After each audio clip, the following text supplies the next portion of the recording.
My wife bought me this blade from Infinity Tools. It's a 50-tooth combination blade. This is my Christmas present. But it came in when she wasn't home, so I figured it was my duty to test it out and make sure it was okay. Because it'd be bad to open it up on Christmas morning and it'd be a piece of junk. So I'm going to mount it up on my table saw and do some test cuts. Taking the trusty Forest Woodworker 2 off. And we'll see how this Infinity blade does.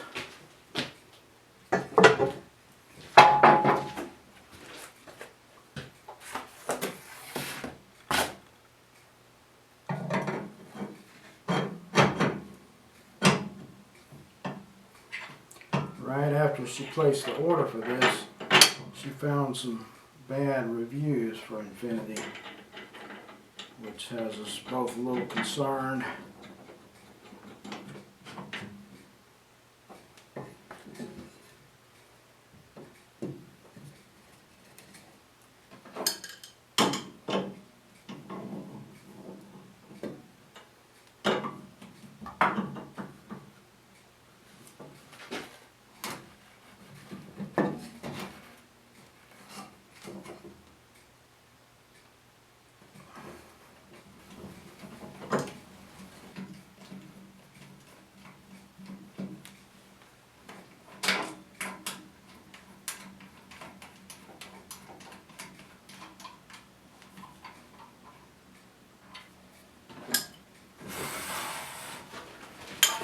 Got this piece of cherry that's cupped pretty bad, so I'm going to rip it in half before I mill it.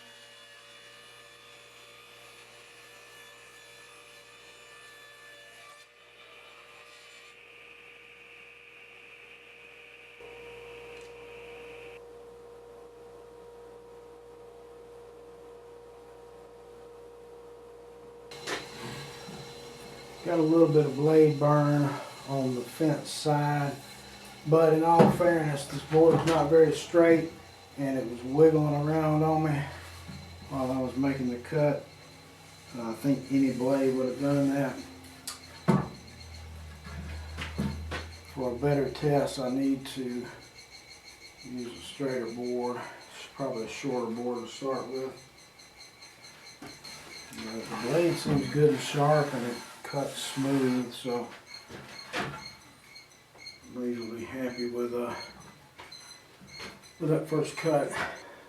This Infinity blade says it's for table saw, but I'm going to mount it up on the radial arm saw and see what it'll do. It's a 50-tooth 1/8" Kerf combination blade with a raker tooth. There it is, a raker tooth that's supposed to smooth out the cut.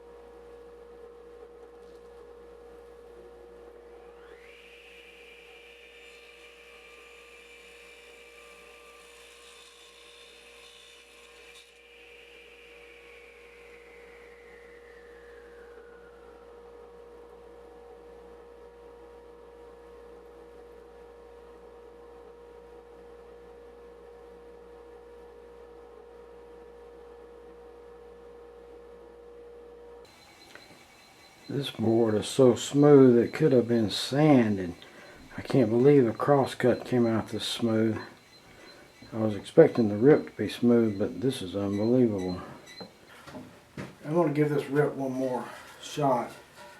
I had some blade burn on the first one, but I think it's because the board was crooked and not staying against my fence, so it's putting extra pressure against it. I got a much straighter cut now, and I'm going to try it again to see how it looks with this shorter board. It should be a much more fair test. You know how the rough cut lumber is, it's all over the place.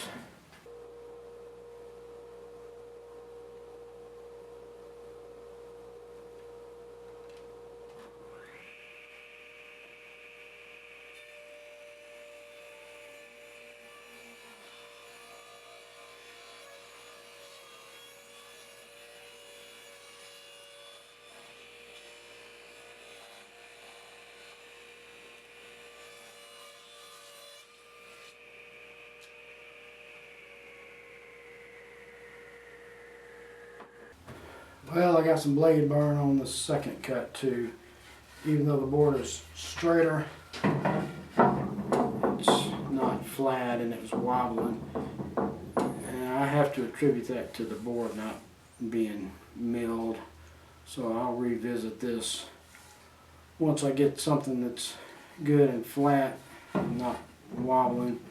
I think any blade, I know the woodworker too, would burn on a wobbly board like this, so I've got to call this blade good.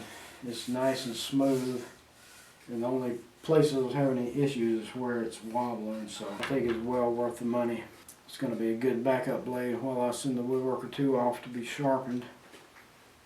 And on a side note, I got busted. My wife just yelled down into the shop, so don't know how I'm going to sneak this blade back up there and get it repackaged without her finding out, but I'll cross that bridge in a few minutes.